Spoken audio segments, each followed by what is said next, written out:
Good evening, everybody. Kimani ma'am, Lavina ma'am, are you there? Good evening, sir. I hope I'm audible. You're audible. You're audible. Yes. Miss Lavina? Yes, sir. I'm there, sir. Okay. Arun sir, please. Yes, sir. Yes. So, without any further ado, let's invite our most intelligent AI to invite our dearest moderator of this day, Himani ma'am.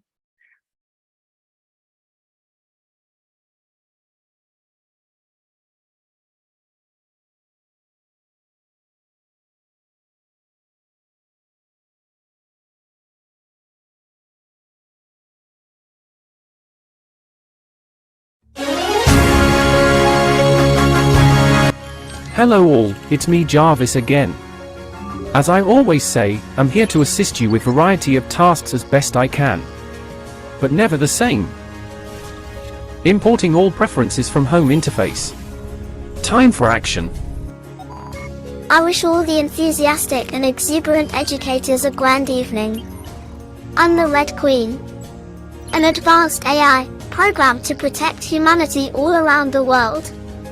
I welcome you all to the 163rd web training series of CBSE Bharat Sahidaya. For now, I'm here to introduce our moderator of the day. It's none other than our dearest Himani ma'am.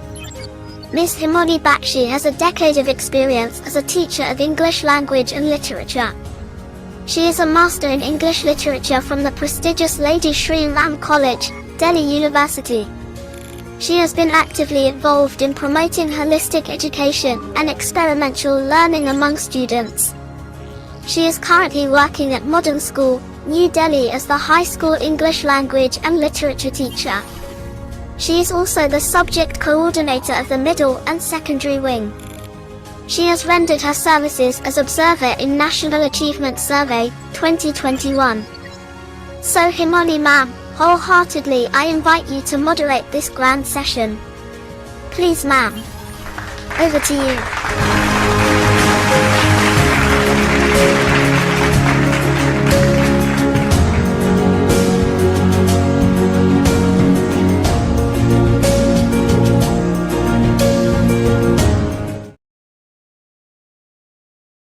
Warm welcome. Thank you, Arun sir. My compliments. Our AI family is increasing. Thank you to the Red That's Queen actually and Jarvis' Jarvis. child. Yes. Thank you, Arun Mohan sir. A very good evening, everyone.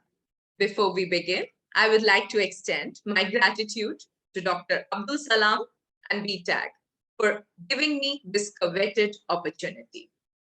I also extend a very warm welcome to all the participants.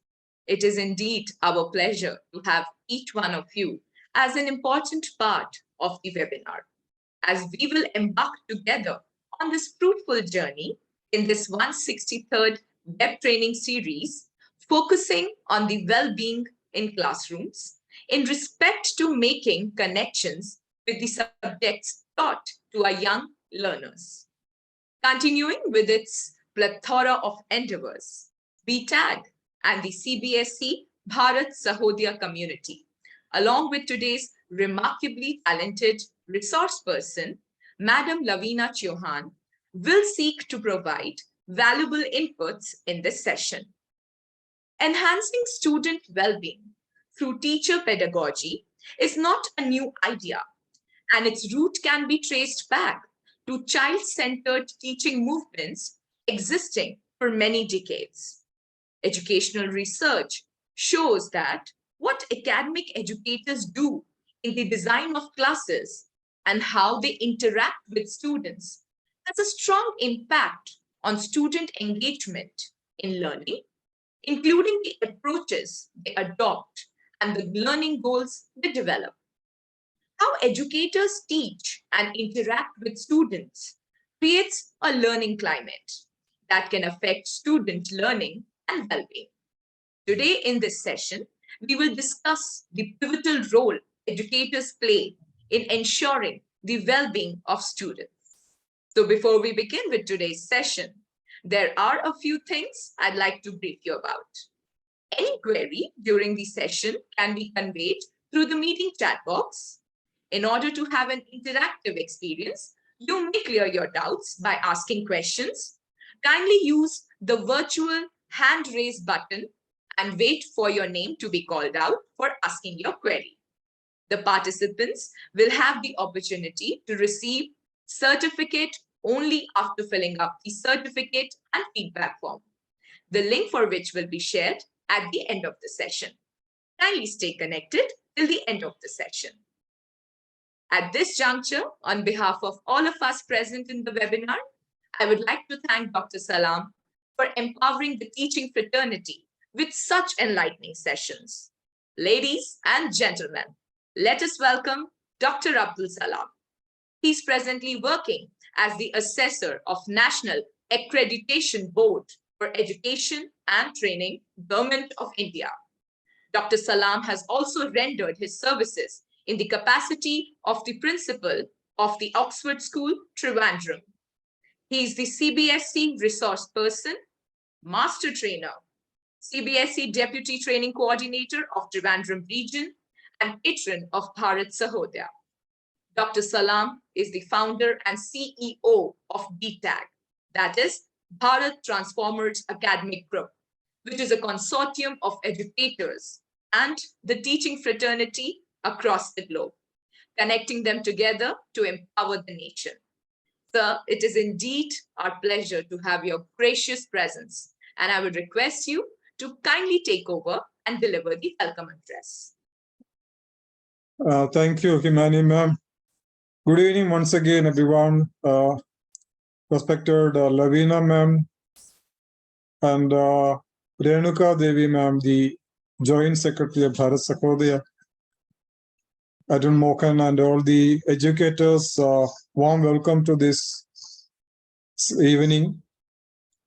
Well, in fact, the room is full, has reached its capacity. And Mr. Arun Mohan is going live, I think, on YouTube. And let me take this opportunity to thank Lavina ma'am for offering this wonderful topic, because I believe it's a very important topic. And thank you so much, Lavina ma'am, because I believe that teachers are the most influential people in the world. The greatest individuals whose influence is great or greatest upon the students. Accordingly, the students get molded. It reminds me of a book called The 100, a ranking of the most influential people in the history of the world, in which Prophet Muhammad is mentioned one in the list. So he was considered to be the highest, the greatest influencer upon his, people. So I liked one of the incidents that happened in his lifetime, when a man who came from far away to meet Prophet, and also he brought a bunch of grapes with him in order to give to the Prophet, because it was his greatest wish that he should give something to the Prophet, and he could afford only those grapes. And he waited, and finally he met Prophet and offered the bunch of grapes to him, and said he was coming from far away and it is his greatest wish to give something, and please accept this from him. Prophet looked at him, and he immediately took the bunch of grapes, and he started eating one by one. He first took one and ate, and he took the next one and ate, and a few grapes he ate, and he was very much contented. The man who offered the grapes was very happy. He was excited and overjoyed at this, and he thanked Prophet, and he sought his blessings and went away. Seeing this, the followers of the Prophet got taken aback. Usually it was not his way of approach. Usually when somebody offers something, Prophet gives it to others first. Then finally only he eats. But this time he ate it first, and the followers asked why it happened so. The Prophet replied in a very contented way, listen, the man was very desirous of giving me the bunch of grapes, and the first one I ate was so sore. I understood that it was so sore, but I did not show any of such expression on my face because I was worried. I was afraid this would make him upset. If I had shown him a very disliking just expression on my face, definitely it would hurt him, and he would be very much upset. So that's the reason I didn't offer the grapes to you all. I kept eating until he becomes happy. See, this is something which we have to understand, learn from the emotional attachment, the influence we have upon, the great care Prophet has shown towards the man. We can very well imagine when we eat grapes, if it is very sour, how our expressions will be, right? But he took utmost care not to reveal this expression to the man. Such should be the greatness of the teachers. Though we might have, bitter things at home, problems at home, we should not take it to the classroom. It is the teacher who makes the students happy. So thank you so much, Lavina ma'am, once again. Thank you all educators for your continuous support, and you have joined well in time. Let us listen to Lavina ma'am and take away many more things so that students will be benefited and our classrooms will be happier. Thank you so much. Over to Himani ma'am. Thank you so much, sir, for sharing the wisdom with us. I'm sure everyone has something or the other to take from it and learn from it. Thank you so much, sir. Ladies and gentlemen, amidst us, we also have the distinguished dignitary, Madam Renuka Devi. Madam Renuka is the Joint Secretary of Bharat Sahodaya and the Principal of Sri Sri Academy.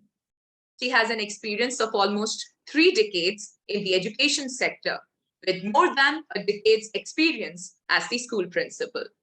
She completed her post-graduation in English and economics. She also holds a master's degree in education. Ma'am, we are honored to have your gracious presence amidst us. I request Madam Renuka Devi to facilitate the gathering with her kind words.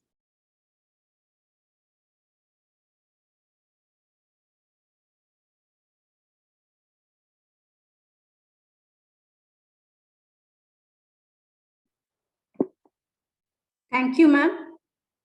Am I audible? Yes, ma'am. Okay. A warm good evening, everybody. I'm Renuka Devi, Principal Sri Sri Academy, Kollam. Is really very honored and proud to be a part of this program. Respected Salam Sir, Secretary Bharat Sahodaya, Honorable Resource Person Ms. Lavina Chauhan, Teaching Learning Coach, GEM School, Dubai.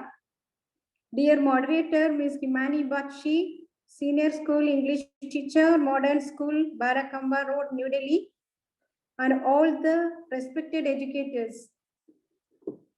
BTAG, in association with CBSE Bharat Sahodaya, under the leadership of Dr. Abdul Salam, is very keen in providing web training series to all educators pan-India and abroad for the last few years, or since the pandemic, you all know. It is really a noble initiative by Dr. Salam, who is an epitome of simplicity and hard work. He is doing such a selfless service to all the teaching fraternity and at large to the society to grow competent as teachers to satisfy the need of the children. He is choosing topics which are very relevant and connected to NEP. I take this opportunity to appreciate Salam sir for this great achievement, as he is very passionate and dedicated to finish 163 web training series. Today, we have a very important topic, well-being in classrooms. Well-being is a broad concept and covers a range of psychological and physical abilities, the 5 pillars of well-being. The participation show that the teachers over here are very passionate and enthusiastic to learn more and more. Thank you all for participating in this session. This session also fulfilled the CBSE mandate of 50 hours of capacity building program for teachers as well. So I request all of you to make use of this platform. I thank Dr. Salam sir for giving me this opportunity to felicitate this session. Thank you, Lavina ma'am, Himani Makshi ma'am, and Arun Mohan for all his technical support, and all the educators. Thank you. Thank you so much. Thank you, ma'am. Over to Himani ma'am. Thank you. Thank you, ma'am, for your kind and motivating words. Thank you so much. Dear educators, now we shall proceed to the highlight of today's webinar. Today amidst us, we have Madam Lavina Chauhan. She is presently working as teaching learning coach at GEMS, our own high school, Dubai. She has been in the education field for almost 3 decades. Madam Chauhan is also the professional development leader and has worked as a teacher, manager, and administrator.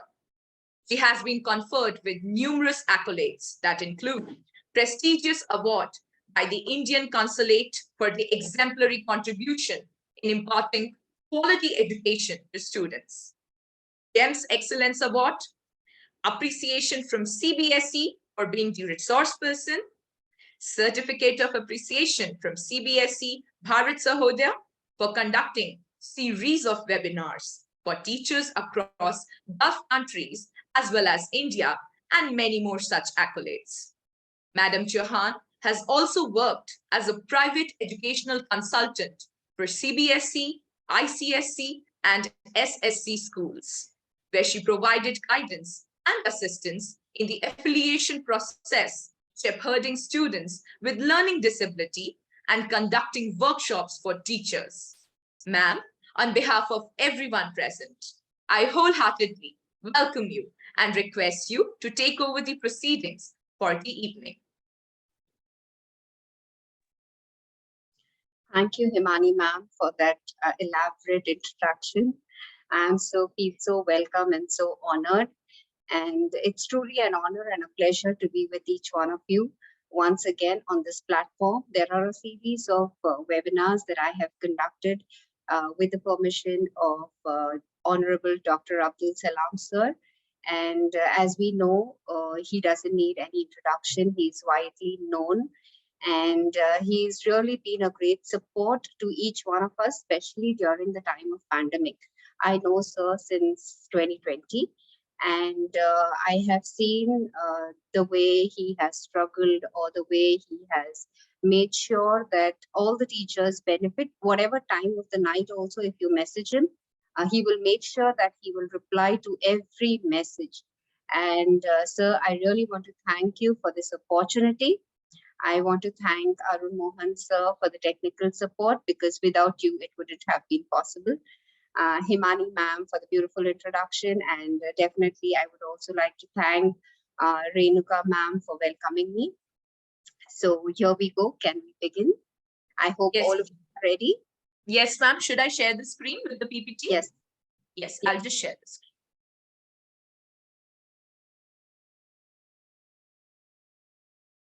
Ma'am, is the screen visible? Yes, yes. But could you please put it on slide mode? Yes, ma'am, I have. Is it okay? Thank you. Thank you. Yes, ma'am. Okay. So here our topic is embedding well-being in the classrooms, which leads to accomplishment of goals and creates an impact on learning. Sir, in a nutshell, Salam sir has just begun with a well-being session. He already has told us about how well, we have to equip ourselves as per the 21st century learners so that we can keep aside all our cares, all our worries, and give the best to the children. He has quoted a wonderful example of Prophet Muhammad, who, by the story, we understand that though he knew that the grapes didn't taste sweet, yet he had them all. Many a times we also come across such situations in our classrooms, and you all will agree that we've had a bad morning and we've entered the class, and when you enter the class, the children are making a noise and there's a lot of pandemonium happening and you don't know where to begin. Okay, so here am I to help you. Some of you may already be practicing these strategies in your workplaces, but I would just like to empower you with whatever experience I have had so that it will benefit each one of us. So can we move on to the next slide? Himani, Yes, ma'am? yes, ma'am. Yes, ma'am. I am trying to shift it, but I think it's not happening in the PPT mode. Give me a minute, ma'am. Yes. Just give me a minute. So by the time ma'am changes the slide, today we are going to learn about what is well-being and why is it so important in our classrooms. I will also share a few strategies to promote well-being, okay?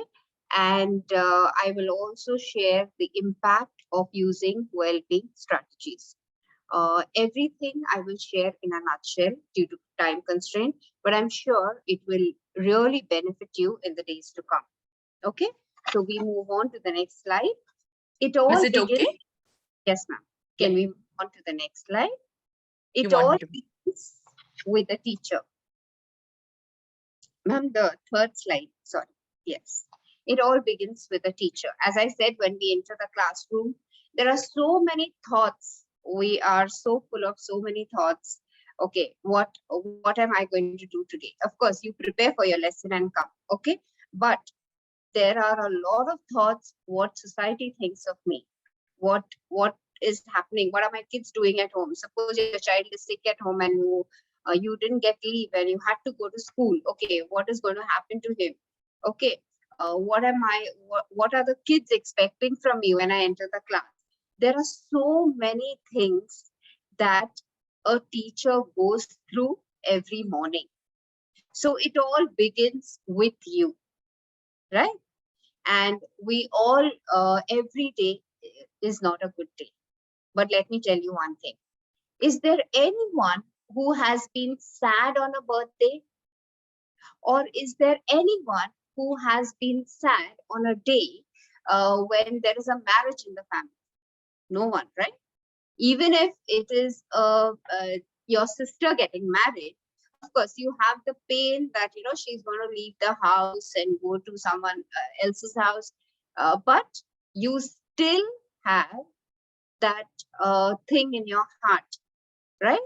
That, the marriage has to go well. And you're so full of joy, even on your birthday, even when you start up a new startup. Or if you have, if you're an entrepreneur and you're going to start something new, you are always full of joy, because without joy and without happiness, you cannot start anything. This is the basic natural rule of life, right? The same goes with us in our classrooms, right? So when we enter the classroom at the beginning of the year, sometimes we are so enthusiastic, as you see in these two pictures, right? We are so enthusiastic, and then comes the inspections. Then you in the Gulf countries, we have a lot of inspections. In India, maybe you're having one or two, and you have the workload, you have syllabus completion, you have so many things to do that by the end of the year, we all start looking like this. And I'm sure you all will agree with me that in the beginning of the year, we are all charged, but by the end of the year, we are like this. But we can't afford to be like this. Why? Because Sir just explained to us that all of us are influencers. Imagine the impact that you have on your students if at the end of the school year, you go with this kind of an image in front of your students, how will they feel? Okay, so all that you have to do is relax, be comfortable right now where you are. Just breathe in, take a deep breath, close your eyes, think of a joke that your friend has cracked, or any of the serials that you have seen that has made you laugh, or any moment that has brought happiness to you. I just want you to close your eyes for 10 seconds and imagine that scene or that situation that you have been in, where you have laughed a lot, just for 10 seconds.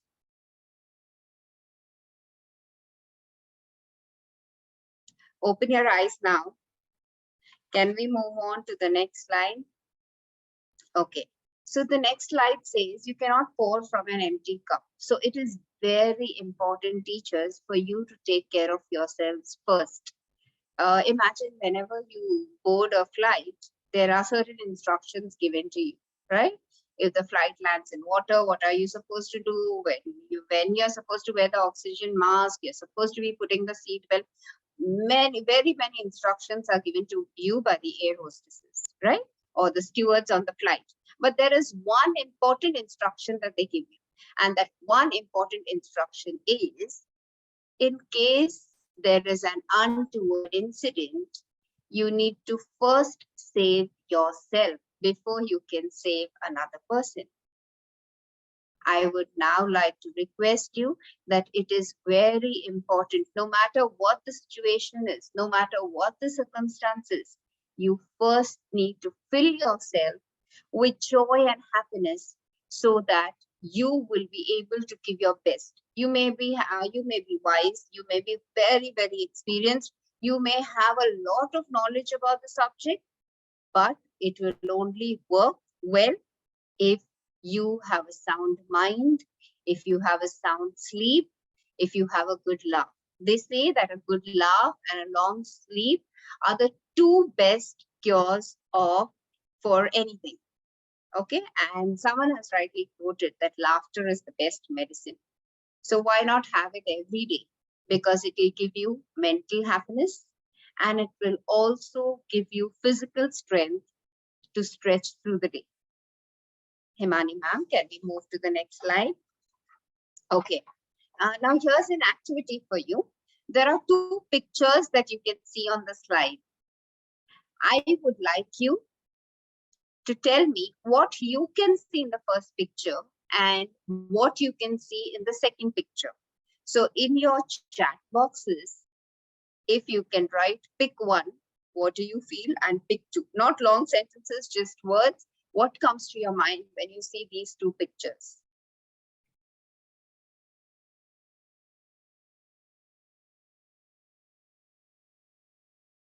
I can see somebody is written, pick one, says happy, inner happiness, extremely happy, but I do not know which picture are you talking about. Please mention, pick one and pick two.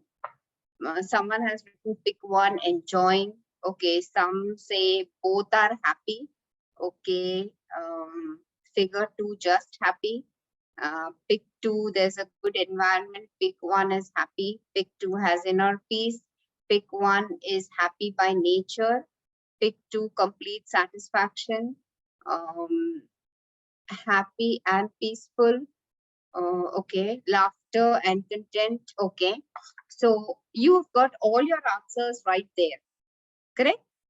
Pick one, you see the person happy. Pick two, you see the person being satisfied, being content. Some of them have said being happy with nature. Some are feeling that, the second picture speaks about satisfaction and good health. That is what it is all about. Ma'am, could you please take us to the next slide? Himani ma'am. Okay. Next slide. The previous one. Before this. Yes. So when you see the next slide, ma'am. Sorry. Yes, this one. Oh, yes. Ma'am, the slide before this. Ma'am, before this one? Yes, yes. Now let me explain to you. All of you are correct because depending on your perception, you have told me what picture 1 looks like. Depending on your perception, you have told me what picture 2 looks like. Same thing happens in the classroom, right? When you enter the classroom, you have to be filled with both. You have to be filled with good health, which will only come if you exercise daily, have a good sleep, have a good laugh. If you feel like you need to go for a walk or have your own me time, you can do that. Or you can watch various serials on the television that will make you laugh. Like, you know, certain serials that you have on the television in India, you have Kapil Sharma show or many other laughter shows. Okay, so in order to have a sound mind, you need to be happy as well as you need to have good health, right? You need to have your own inner satisfaction. You need to have, you need to be bubbling with joy. And only when you have both and then you enter the class, you will feel that you are stronger than ever before. You will realize that you are the person who are the most influential in the lives of all those children who are seated there in the class, wanting to hear from you, wanting to, grasp and understand everything that you're going to teach them. Okay, imagine in a normal situation. Can we go to the next slide, ma'am? In a normal situation or current scenarios, children are they are so smart, or these 21st century learners, they have everything at a click.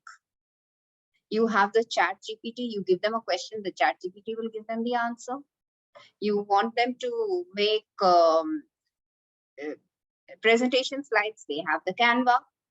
They have gone far, far ahead of us, right? In certain scenarios, you see the classroom, which is just like what it is that you see in the picture. People, they normally, if they cannot get in anywhere, they get in to this job of teaching. Some of us love teaching, so we are here, but some of them have been forced to teach, so they are in the profession, right?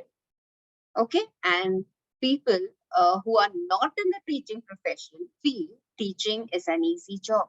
Is it? The answer, you know the answer, right? But at the end of the day, you don't have to be the victim of the environment.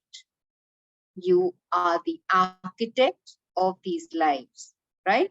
You are the creators of doctors. You are the creators of engineers. You are the creators of all these professions. And therefore, however the classroom environment is, you are the influencers and you are there to change the game. So you can easily change the atmosphere around. You can make a difference in the lives of these people. Let's move on to have a reality check. Now, what is the situation actually in our country or in countries abroad? Teachers are among those professionals with the highest levels of job stress, burnout across many countries. 50% of the teachers who start leave within the first 5 years of teaching because there's too much to do. And nowadays call centers are paying well, so they leave the job and they join a call center or they join an IT industry. Okay. But John Hattie has linked teacher motivation or lack thereof to student achievement. When teachers become burned out or worn out, their student achievement outcomes are likely to suffer because they are more concerned with their personal survival. How true is this, right? Teachers are involved in about 1,000 interpersonal contacts every day. The quality of this contact can either jeopardize or enhance well-being. If teachers have strategies to support their well-being, They will be better placed to manage everyday stressors of the job to not only survive, but flourish. In doing so, they become better role models and educators for our students. Okay, so this is what is the present situation. It was a reality check. Let's look at the situation. Ma'am, previous slide only. I'm still on the previous one. Okay. Here I have just clipped a snapshot of the situation in India. The situation of the students in India. 14% are suffering from mental health disorders. 54 girls are anemic. 8 to 12% use tobacco and alcohol. 12% experience violence. 27 girls in India are married before the age of 18. And all these children, you will find them in your classrooms, right? We did not choose teaching as a profession just because, we had to do our jobs. We chose teaching as a profession with a reason. When we were small, if you remember teachers, when we were small, our parents did not give us an option to choose which school we should go to, right? It was our parents who decided which school we should go to. But it was we who made a choice to get into this profession. Why not make our job a meaningful one, a joyful one for us? Because anything that you do with joy, the results are better. If you're just going to do something just because, you have to finish, if you see these marketing people, they have to do a number of sales and finish off for the day. And then, when they reach their targets, they get a lot of benefit or incentives. If you're looking at your job from that kind of a view, I'm sorry to say that you're in the wrong profession. This is a job which can give you everlasting happiness, because even after you retire, there are students coming and meeting you. There are students sharing their praise report. There are students sharing their experiences of how they have benefited from your teaching and how you have been the architect of your life. And that is the biggest satisfaction that we teachers can get apart from the salary that we take, right? So let's move on to something that we have already learned in our PA. So when we were doing our teachers training, ma'am, could you please go to the next slide? When we were doing our teachers training, I'm just taking you back to those days. Some of them call it as Maslow's hierarchy of needs. Some of them call it as the pyramid of happiness. It's one and the same.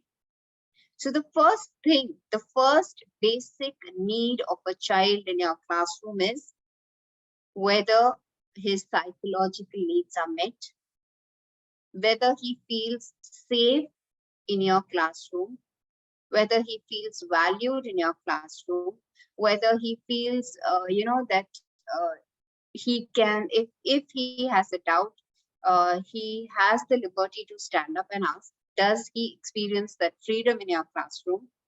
Okay. Does he feel that if I ask a question, my friends will let me down? Or my teacher will say, oh, what a stupid question you're asking. Please sit down. Okay. So these are the needs. Are you as a teacher? Let us all introspect. When I'm talking to you, it is for my introspection as well. When I walk into the classroom, do I look at all of this, or am I busy thinking, oh, I have to complete a certain syllabus? Yes, you have to. I totally agree. I am teaching a board class and I know the pressure that we teachers go through. Okay.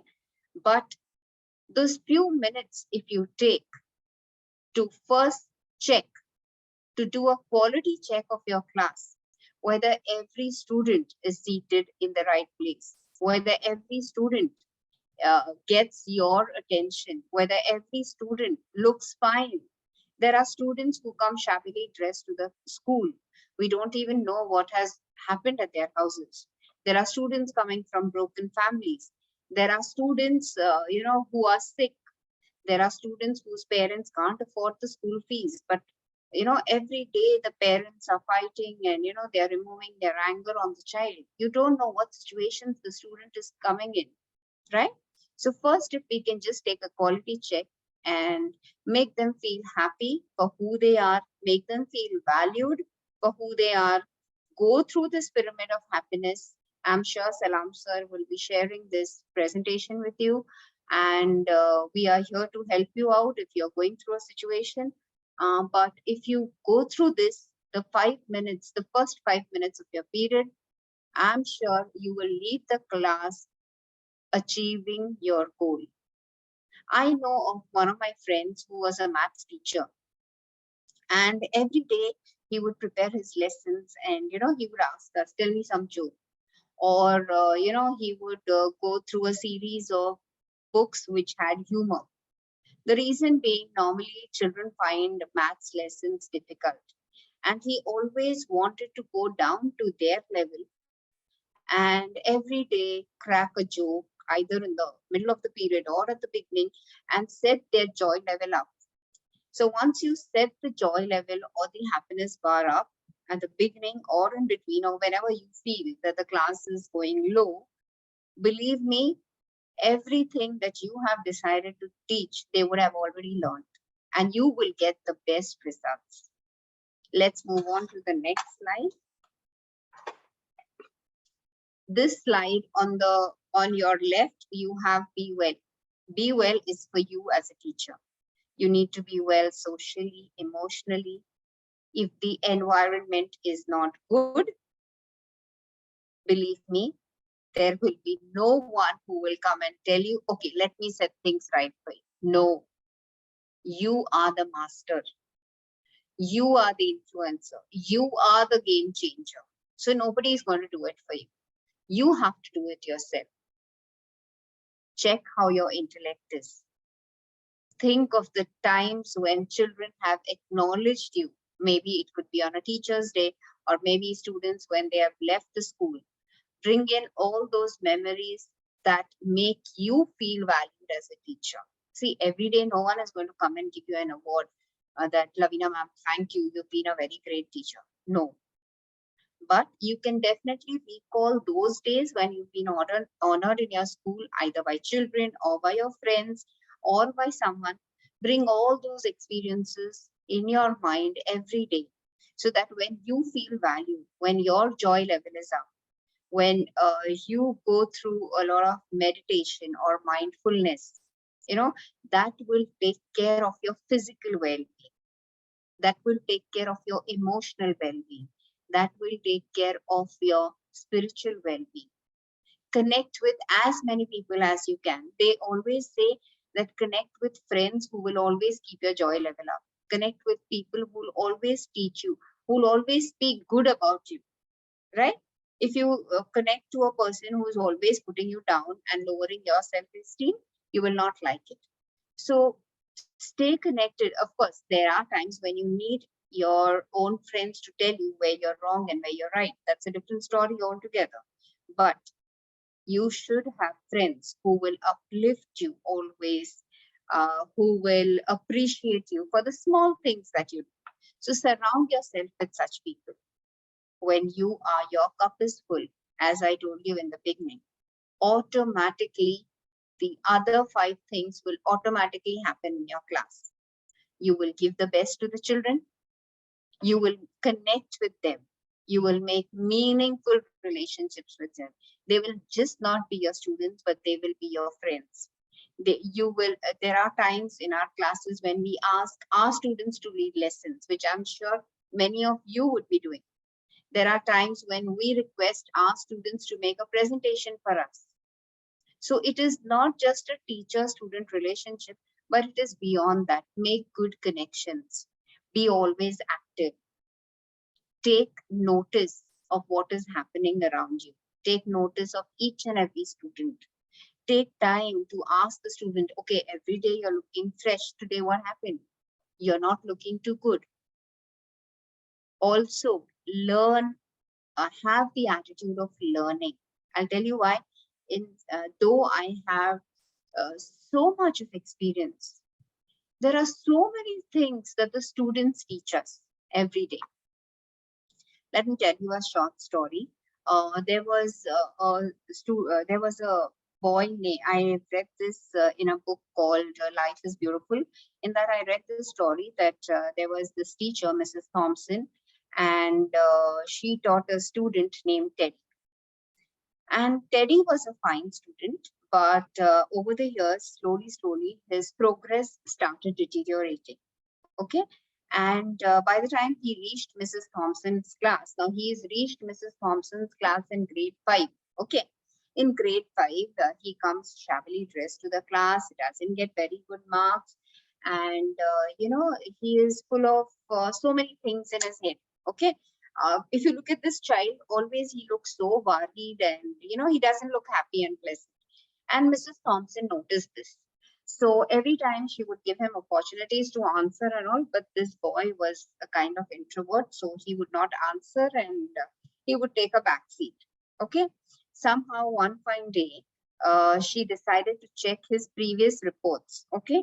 So when he was in grade 1, the grade 1 teacher had written that Teddy is a bright child with and always ready to laugh.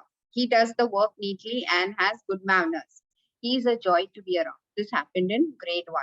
In 2nd grade, the teacher wrote, Teddy is an excellent student, well liked by his classmates, but he is troubled because his mother has a terminal illness.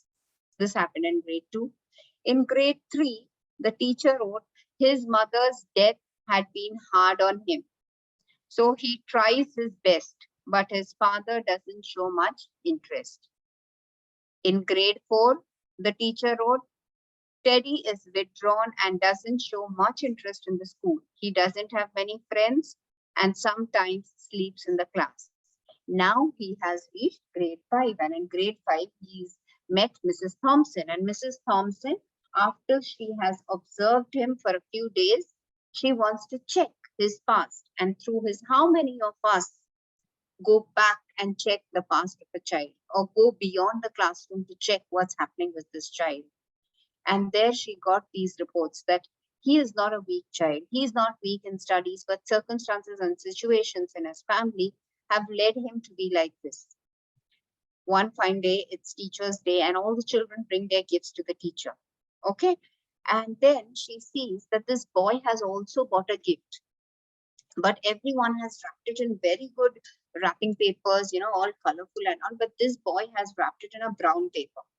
Moreover, when all the boys are looking and, they are wondering whose gift the teacher is going to open first. But she first opens Teddy's gift, and in that gift, he has given the teacher a bracelet with rhinestones, and some of the stones from that bracelet have fallen. And he has also given a teacher a perfume bottle, which is half used. Okay. So the teacher is wondering, what is this about? And anyways, in front of the whole class, she wears that bracelet and she says, this is the most beautiful bracelet that I've got. And she says the perfume is also really very nice. And thank you so much, Teddy. And she acknowledged this in front of the whole class. And then later on, she opened the other gifts as well. But she saw Teddy's face light up for the first time on that day. And as the years passed by, he was motivated to do well. He went to school, then he went to college. He kept in touch with the teacher. Every time he would achieve something, he would write a message to the teacher, and so on and so forth. It went on. And then, that day when he gifted her, he waited back after school and he asked the teacher, like, Mama, though, I gave you this gift, how did you like it? And, they had a conversation, and he told the teacher that this is the bracelet which my mother used to wear, and this is the perfume that my mother used. And so on and so forth as the days passed by, and he accomplished many things in life. And then came the day of his marriage, and he wrote a letter to her that, his father had also passed away. So he wanted somebody in the wedding to sit in the place of the mother. And he asked the teacher, can you please come and take that place? And the teacher agreed. She went for his wedding, and she wore that same bracelet, and she applied the same perfume. And, he was so full of so many emotions, and he was just crying. And he told the teacher, he gave her a hug, and he told her that thank you for making me feel so important and for showing me that I could make a difference. And you know what the teacher replied? Mrs. Thompson replied that, Teddy, you have it all wrong. You were the one who taught me that I could make a difference. I didn't know how to teach until I met you. So there are days from our busy schedules, if you give those few minutes to your children, they will definitely teach you lessons for us to learn. Let's move on to the next. Here's a quick thing which I will give you another 10 seconds to ponder and ask you questions. Raju used to study all the time, whether at school or at home. He scored good marks. He did not have any other interests or hobbies. When he joined school in class 11, he became friends with Zahir and Moti.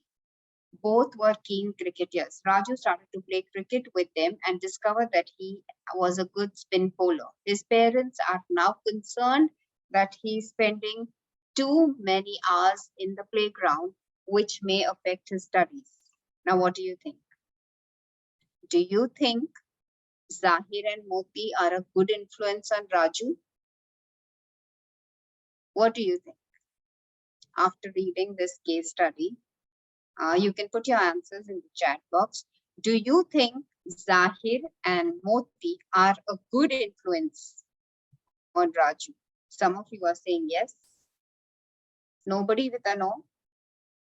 Okay. Do you think, my next question is, do you think Raju's parents are justified in being concerned about him? My next question, do you think Raju's parents are justified in being concerned about him? So the answer for both is yes, they are concerned about him. Okay.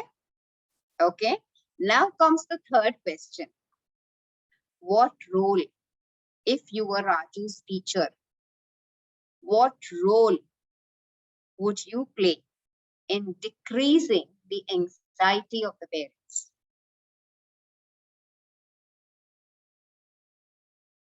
I understand that the parents are concerned. I understand the anxiety that they are going through. Okay. If Raju was a student of your class, what role would you have played? Okay, convince the parents, would advise them to have Raju balance both. Okay, make them understand the need for overall development, motivated the parents to pursue his passion, encourage the parents. The parents can be motivated and guided. Okay, to talk to Raju as a teacher and tell him to optimize his time of playing. Okay, talk to them. No, he is a good spinner and give time for sports. Balance is very important. Okay, so I'm having a lot of very good answers, and I'm sure that all these answers have come from your experience. That's what I said in the beginning. You are the best influencers. You are the best creators of all the professions. So you know the best. Today, even I might tell you a number of strategies, but they may not work in your classroom because you are the best doctor in your classroom. You are the best surgeon in your classroom. You are the best surgeon because you know the situation in your classroom. I can give you 10 tips on how to do classroom management, but you are the best manager because you know how to go about it, right?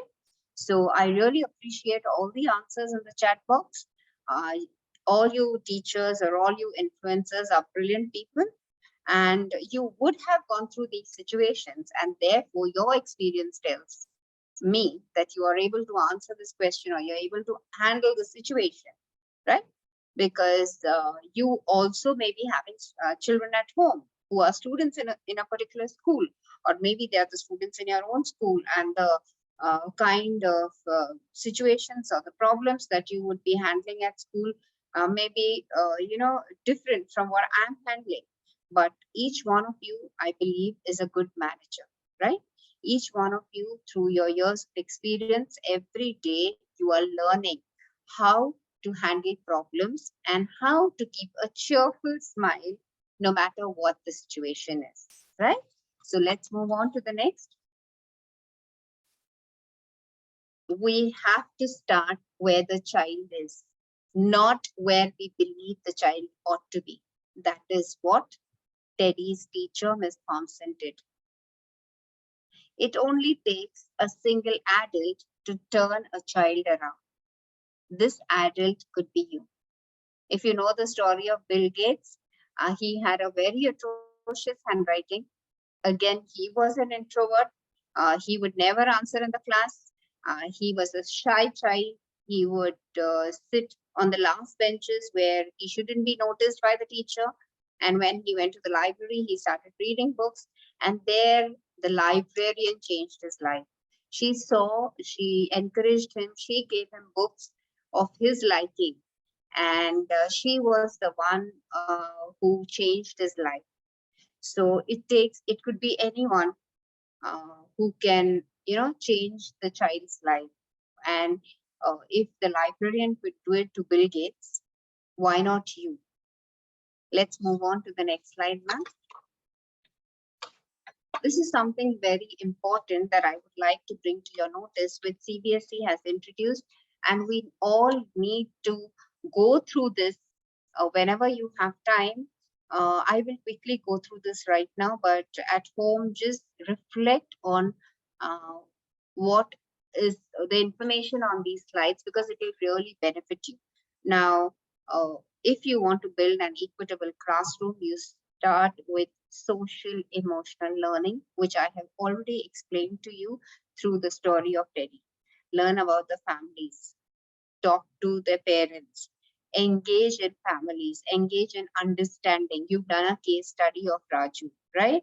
Learn to understand what the parents expect. Try to counsel them, try to counsel the child. Affirm diverse backgrounds and traditions. Have students share their problems. Parents don't have time these days. Give them space so that they can share their problems with you. Make them your best friends. Have empathy towards them. Okay, it's not that you be so good to them that they sit on your head, but at the same time, they should know that they have a place where they can vent their feelings.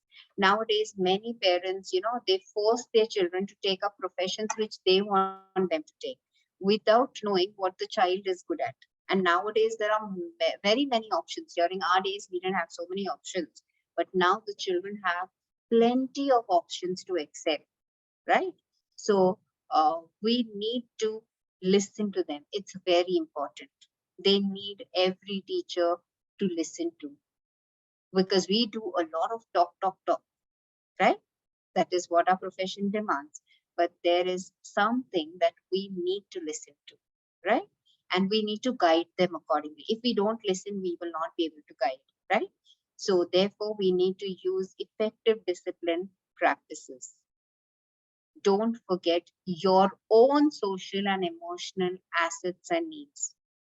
Don't forget, if you are too stressed, go for a long walk, watch a movie, do something that will heal you first, so that next morning when you enter the class, or the next class when you enter, you are fresh, you're full of life, so that you can breathe that life into the life of your students.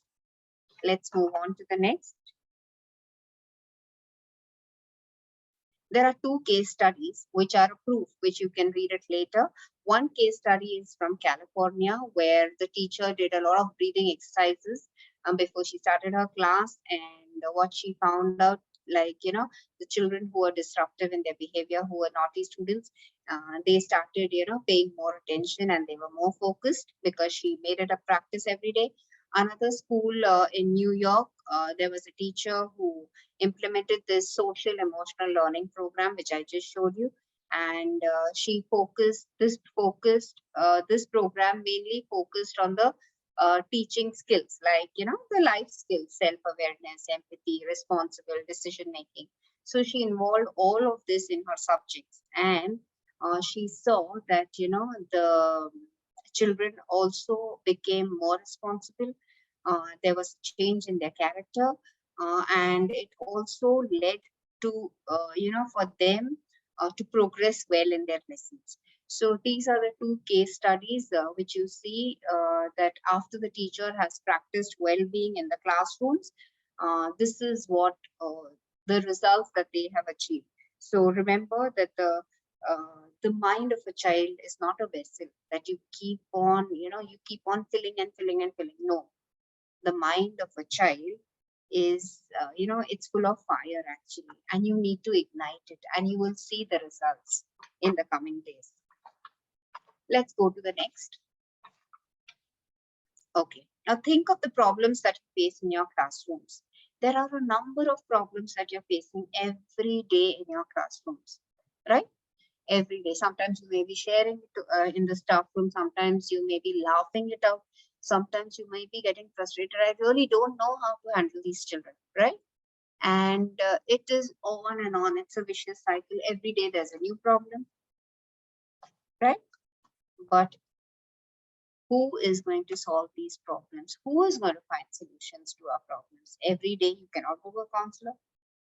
Every day you cannot come home and tell your husband or tell your mother-in-law, tell your parents, or tell whoever. Every day you cannot go to your friends and say, come, help me. This is what happened. It is you. You are the innovators. You are the problem solvers, right? Now think of the number of problems that you face in your classroom. One day you list out all the problems. Okay? Think of the solutions. Take one weekend. Think of all the problems that you're going through. Think of what solution can you offer to those problems, right? After you have done it, start practicing that in class. That's the best way. Okay? At times, when you go through a problem and you're really not able to find the solution, talk it out to your colleagues. Maybe they have gone through and they have practiced certain things which you can, which they can share with you and you can implement in your class. See, it's all about experiential learning. It's all about experiences. Because something that has worked with me may not work with you, but something that has worked with me, maybe if you try it in a different way, it may work. So think of all the problems, list them down. Just don't, think, oh, today I'm having a problem. This is a problematic child in my class, and I can't handle him. And what am I supposed to do? Just don't keep it to yourself. Okay. Nowadays, everything is available. There are so many resources available. You have the YouTube. You have counselors in the school. You will have teachers with a number of years of experience. Sometimes you have fresh teachers also, who are just out of their training, who are still single, yet to get married. Sometimes even they come up with good ideas. So it's not always that an experienced teacher will have the best solution to your problems. Sometimes a new teacher who's just out of a training also might have a solution to your problem, right? So interact with people, interact with one another, look for sources that will give you ideas to solve the issues in your classrooms. Take charge of your classroom. You are the manager of the class. For this, you need to have a shift in the mindset. Ma'am, can we go to the next slide? I like these quotes, and that's why I have put them on this slide, so that it will explain you a shift in the mindset, a move from the deficit mindset to a strengths mindset, right? When you tell children stories, motivational stories, or when you share videos of anecdotes of people, real life stories, it really gives them a boost, and they really do well. Just like Thomas Edison. I have failed. I haven't failed. I have just found 1,000 ways that won't work. Then there are times in your class when children may find things very difficult to understand. Tell them, if we did things that were easy, we wouldn't be actually learning anything. We'd just be practicing that same old thing again, right? So Instead of repairing problems, you are going to build resilience. Instead of healing their wounds, you are going to gain a new learning. So shift your mindset. Instead of finding faults, instead of identifying defects, recognize the possibility. Okay, instead of checking, oh, what's wrong with people, notice what is good in that child. You know, he's very naughty, but there must be something good. Use that strength of his. Okay, instead of focusing on, he's a sickly child or he doesn't participate, focus on what he is good at. Tell your children, I am telling you it's not going to be easy, but it's going to be worth it. Teach your children that strength doesn't come from what you can do. It comes from overcoming the things you once thought you couldn't. So challenge them. I am sure they'll do a good job. Let's move on to the next. These are 4 classrooms that I have shown, and you can connect with them. One is the language classroom, any language that you teach them. The other on the right on top is the science classroom. The left bottom is the social studies class, and the right side is the maths class. Right? So whenever you start whichever lesson, first check in. Check-in is a great way to help the students practice self-awareness. Try saying, we are doing this check-in and I want to check your energy level. I want to check if all of you are feeling fine. Guide them towards your goal for the day, towards your goal or towards the target that you're going to receive, that you're going to achieve, and what they are supposed to be receiving from your end.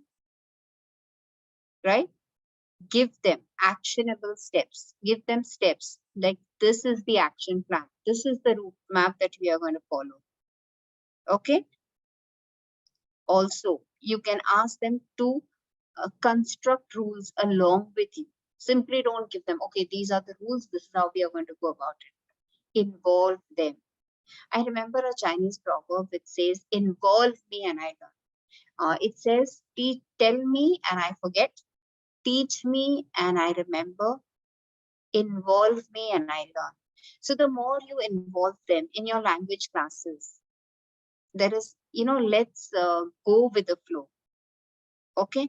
How many of us teach them lessons? We do role plays in our class because, that's art integration.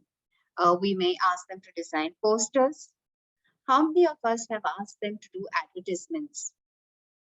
How many of us have asked them to imitate reels and come up with wonderful advertisements? How many of us are actually going to check if the child is very good? Why not give him a chance for, taking him to a radio station and, taking them, a group of children to a radio station who are, good at vocabulary or who have a good command over the language and, tell them how things work. We are actually preparing them. Are we actually preparing them for life? I know some of you are doing it very good. But are all of us doing it? We are just worried about the completion of portion. Can we connect this completion of portion to real life application? Any which ways, they have so much. You have that Vedantu, then you have various sites from where they can get knowledge. Today, teachers, we all have realized what our position is, and we need to walk an extra mile to be able to cater the needs of the 21st century. If you ask me, they go for tuitions. If they don't pay attention in class, they very well know that tuition teacher will explain to them. They have sources like the internet, they have ChatGPT, they have Google, they have n number of search stations which can give them answer to their questions. But what they need from you is to prepare them for life. Let's go to the science classroom. In the science classroom, we are teaching them, okay, when the chemical reaction happens, this is what happens. Are you teaching them life hacks? Teach them life hacks. Let them come up with their own life hacks. Let them experiment. Put it on reels. Show it in exhibitions. Let them innovate on their own. Let them discover. Right? In another 20, 30 years, you will see that robots will come in. Where are we? We need to make our place indispensable, right? In a maths classroom, you can begin with a joke. You can start with, Sudoku. You can start with a game of Ludo. Just a quick 5-minute game, just to get their attention. Tell them it's not easy, but I am with you. I will help you solve the problem. It's not easy, but together we can do it. It's not easy, but I believe that your struggle will help you achieve the goal. You remember when if you have participated in an athletic event or in games and sports, okay, and if you have won, or even if you have not won, when you are running on the track, okay, in the beginning, you are full of energy and you're running, okay? In the middle, your energy starts dropping, right? And that time when somebody calls out your name, when somebody gives you a boost, when somebody tells you you can do it, I want to see you crossing the finish line, when people start screaming and shouting, what happens? Suddenly, a gush of energy fills you, and you are able to finish the race. Same thing should happen in your classroom. If you feel that the child is finding it difficult, you tell him or her, I believe in you. You can do it. Why not? I have full faith in you. You are going to do it. You are going to be the topper, and you will see meritorious results coming out. Regarding the social science class, set up a situation. Tell them this is a situation. If two countries are fighting against each other, can we find a solution to that problem? What if you were seated among the legislative members? What decision would you take? Prepare them for life. Connect the subjects to real life. Let them reconstruct or co-construct rules. When students, when you group them and give them certain instructions and use certain strategies, okay, even when they are discussing with you and discussing with their peers, they are actually building relationships. And as it is said, teamwork makes a dream work. So team up with your students. Let them team up with their friends in the class. Let them team up with their classmates. Give them a project. Tell them to do it in a group, wherein every child is given a role to play. Define their roles. Just don't simply say this group is going to do this project. Guide them. Pave the path for them. And you will see that they'll come up with meritorious results. Can we move on to the next? Okay, so here are some mindful mavericks that I would like to share with you. And they go like this.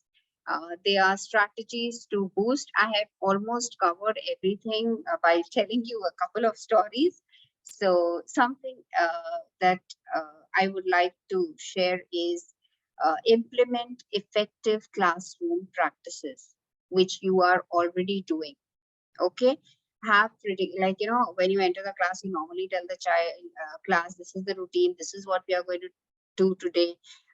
Focus on, checking, whether the children are okay or no, whether everyone is present or no, create the right atmosphere. Okay. When you're taking attendance, figure out, okay, why this child is absent for 3 days in a stretch. Okay. Allow student participation, but at the same time set ground rules, right? Then you have the next point is managing cognitive load. Okay. Make sure that the content that you are teaching is safe. By safe, what I mean by safe is sequenced, active, focused, and explicit manner. This is how you have to manage your load in a safe mode. I repeat, the safe mode means it is sequenced, active, it's focused, and it is taught in an explicit manner. Now, explicit manner means cut out whatever is not required. That you can tell them, okay, go home and read. Okay, teach only what is required for that period. Focus only on the main elements. Okay, maintain high expectations. Don't think that the children can't do it. Encourage them, challenge them. Okay, then the third point is include social emotional learning in your everyday lessons. That we've already done it in the slide earlier, and I have explained to you that in detail. So you can refer to that slide, or if you have any questions, you can ask me. Okay, the next one is observe, inquire, listen. Very important. Notice if there is any change in their behavior. Notice if there is any change in their presentation. Be alert to the changes that you see in the student.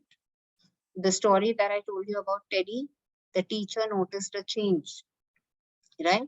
She went back and then she began from where Teddy had left interest, right? So it's very important. Check whom do they interact with, whether they have the right peers. Okay, check whether they are sad, lethargic, what is the reason for it. Sometimes personal appearance also matters, you know.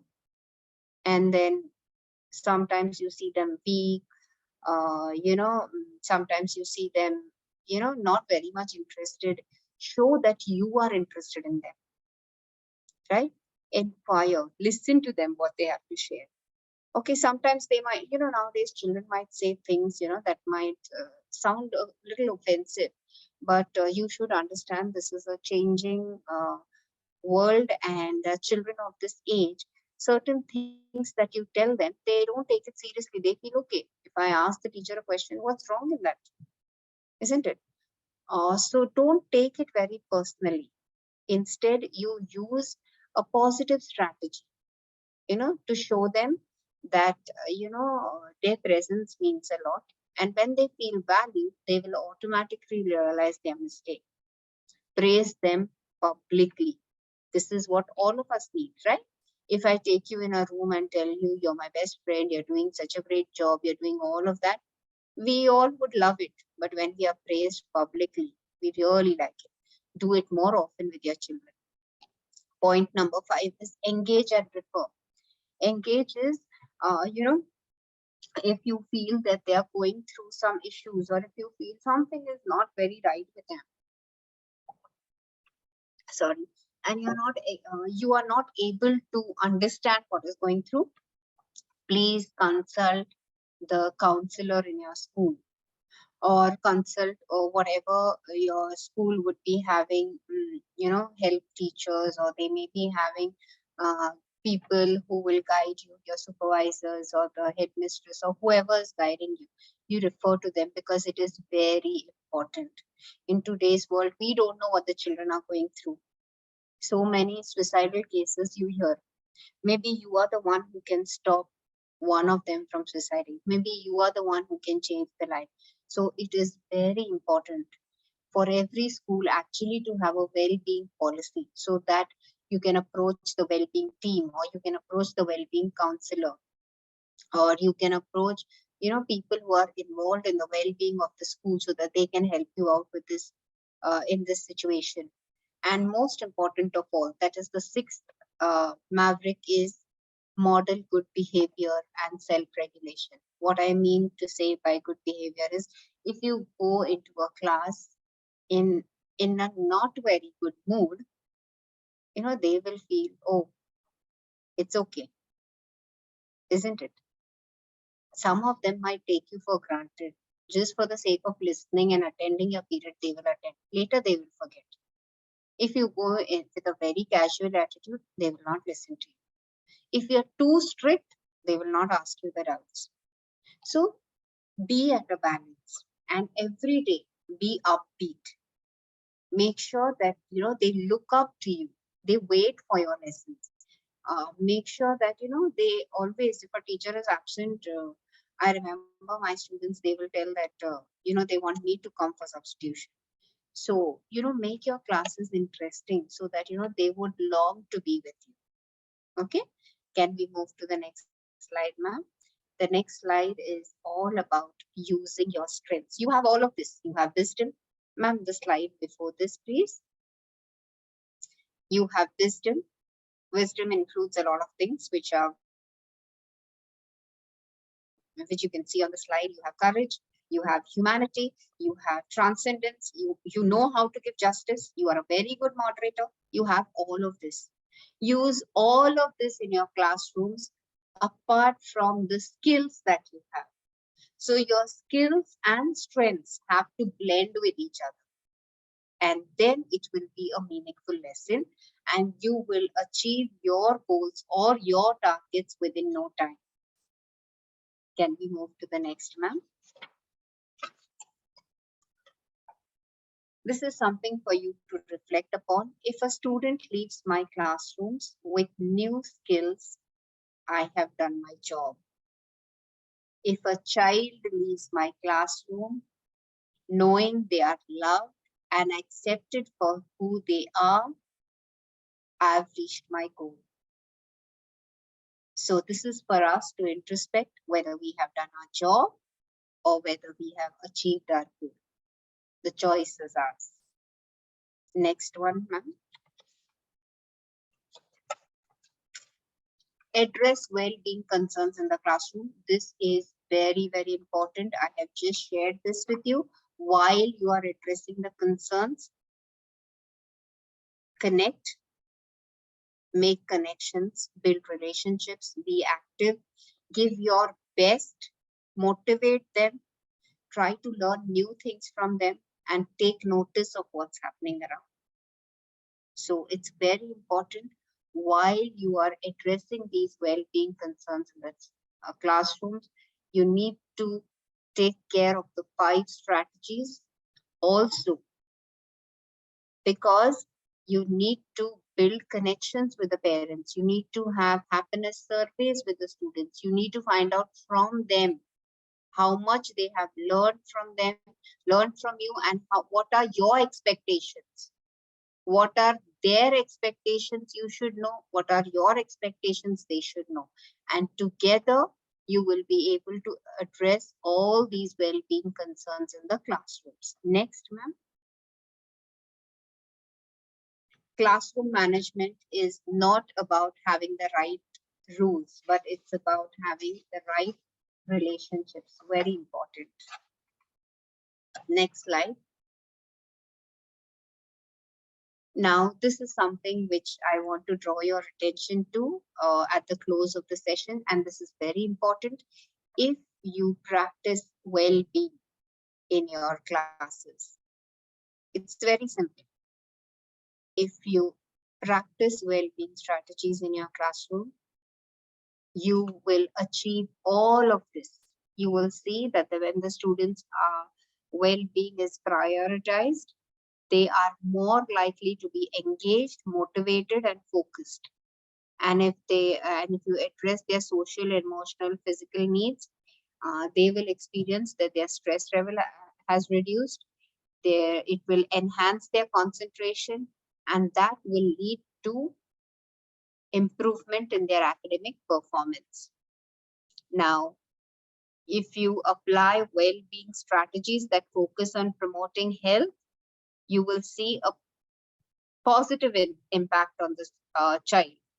And if there is a positive impact, they will be eager to learn more and build positive social skills and relationships. Students learn to communicate effectively and collaborate with others. When you talk to them, when you teach them that it is very important for them to collaborate, it's very important for them to show empathy. It is for them to resolve the conflict. Okay, this will lead to increased interpersonal relationships. This will help them to do teamwork, and this will create a positive classroom environment. The next is increased engagement and participation. Now, in increased engagement and participation, first of all, the students need to feel that they are safe in the classroom. They should feel that they are supported by the teacher. They are valued in the classroom. And if they feel that they are valued, definitely they are going to actively participate in all the activities. And this will enhance their curiosity, their creativity, and their critical thinking skills. If you practice this well-being strategies, you will have improved classroom climate. By improved classroom climate, I mean that you are the architect, you are the manager of the class, and you can change the atmosphere. So where the students will feel a sense of belonging, a sense of respect, they will feel included, and this will lead to positive environment. This will take control of their behavior also. Now this will, and if all this happens, they will have long-term well-being habits. They will learn to manage stress. They will learn to prioritize self-care because they are learning from you. You are role models. They will learn to maintain a healthy work-life balance, and they will benefit beyond their academic journey. All this will bring about if you start. It only takes one person to start. And if you start it, it will create a positive school culture. So, and this positive school culture is going to impact the entire organization as a whole. However, please note that the impact of well-being strategies may vary from school to school, depending on the students, depending on the needs of the students, depending on the consistency of implementation. Therefore, you can adopt a tailor-made approach depending on your situation, depending upon the atmosphere in the class, depending upon the policies of the school, and then create a safe and a happy learning environment for your children. In closing, I would just like to leave you with a thought. Next slide, ma'am. I would like to leave you with this thought. Be the teacher you needed when you were a student in the school. Thank you so much once again, Salam sir, for giving me this opportunity. There is a lot that I have learned from you in these past 2 to 3 years.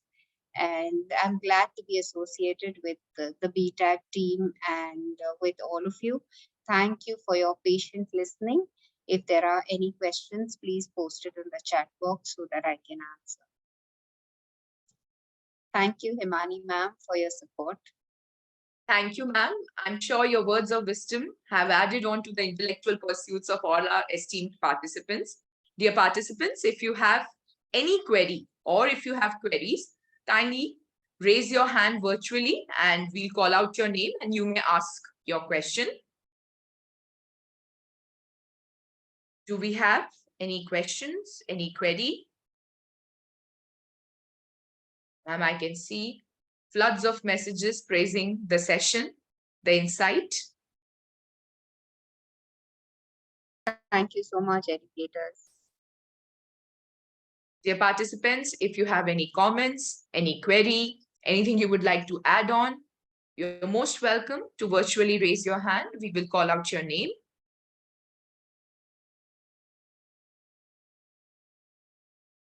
I think so far so good.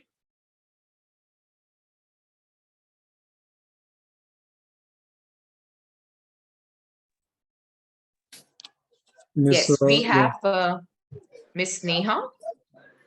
Good evening, ma'am. Thank you, first of all, for the wonderful session, a very enlightening session, and specifically after pandemic and COVID, well-being sessions, not only for students, but for teachers also. It is a very good approach by Sahodya, and I thank you to the entire fraternity who have been engaging in doing all these virtual sessions.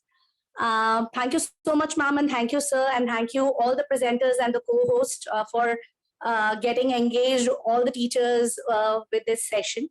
Ma'am, I have a query regarding, you talk about the well-being strategies, be it for the teachers front, be it for the students front.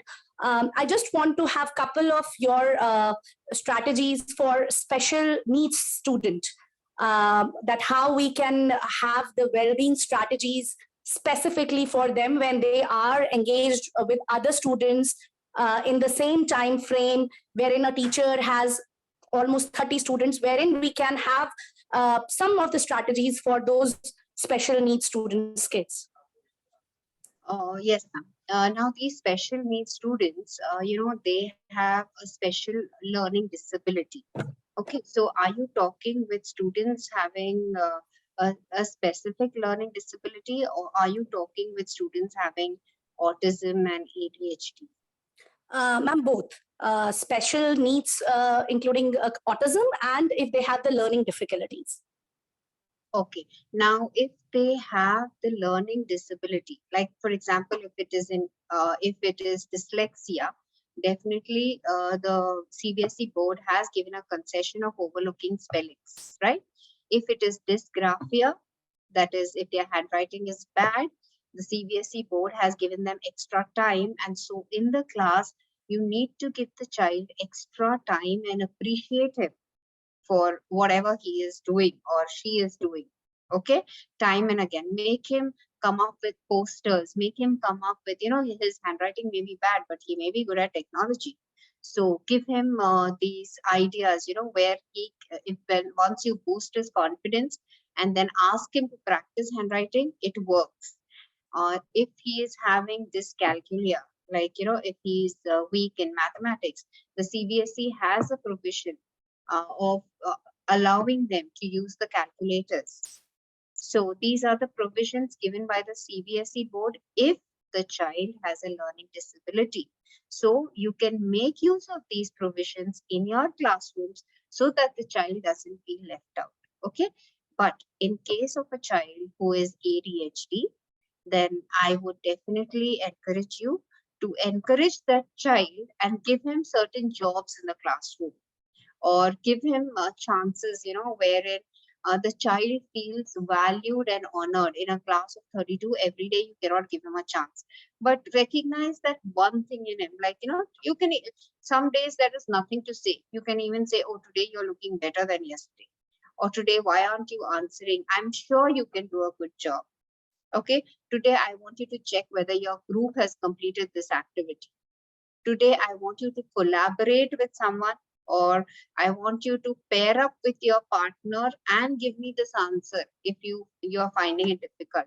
So you recognize them in a class of 30, and I'm sure they'll come up with the best results.